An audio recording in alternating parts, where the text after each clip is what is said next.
Un homme chauve a remarqué par hasard que la nouvelle nounou embauchée par la famille était jeune et belle. En regardant la silhouette séduisante de la nounou, l'homme n'a pas pu résister à la tentation et s'est approché d'elle. Mais au moment où il s'apprêtait à tendre la main, sa femme l'a surpris.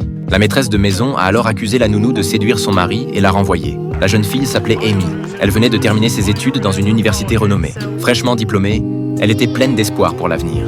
Lors d'un entretien d'embauche, le recruteur lui a posé une question. « Quel genre de personne êtes-vous vraiment ?» Mais elle n'a pas su quoi répondre. Désolée, l'entretien s'est terminé par un échec. Découragée par ses recherches infructueuses, elle est allée se changer les idées dans un parc. Elle ne s'attendait pas à sauver un petit garçon qui avait failli se faire renverser. La mère du garçon, vêtue d'un trench coat Dior et portant un sac élevé, est arrivée nonchalamment.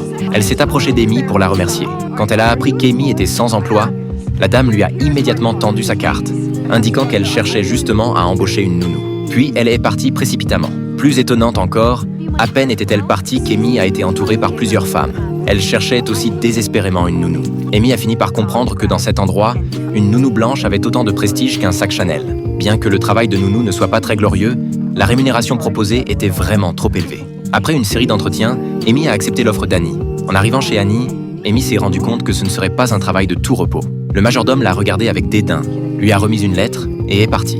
Amy a ouvert la lettre et a découvert qu'il s'agissait d'un long manuel pour les nounous. Les nounous ne devaient pas toucher les murs, ni prendre le métro à cause des nombreuses bactéries. Elles devaient pratiquer le français avec l'enfant 3 fois par semaine. L'enfant ne devait manger que des aliments riches en protéines et aucune nourriture bon marché. Amy était abasourdie. Mais cela n'a pas pu masquer son excitation de voir une maison luxueuse pour la première fois. La maison était extrêmement somptueuse, remplie de meubles importés. Un mur entier du dressing était recouvert de chaussures à talons hauts de marque. Le matelas en mousse à mémoire de forme était si moelleux qu'on ne voulait plus se lever une fois allongé dessus. Amy s'est endormie dans la baignoire de massage haut de gamme en lisant le manuel des employés. L'appel d'Annie l'a réveillée en sursaut. Elle pensait avoir enfreint les règles en se lavant ici. Mais Annie lui a juste demandé pourquoi elle avait entassé ses bagages dans la chambre d'Amy et prenait un bain ici. En entendant cela, Amy a répondu que ce n'était pas sa chambre. Annie a alors conduit Amy dans une pièce extrêmement exiguë. Amy a été immédiatement abasourdie.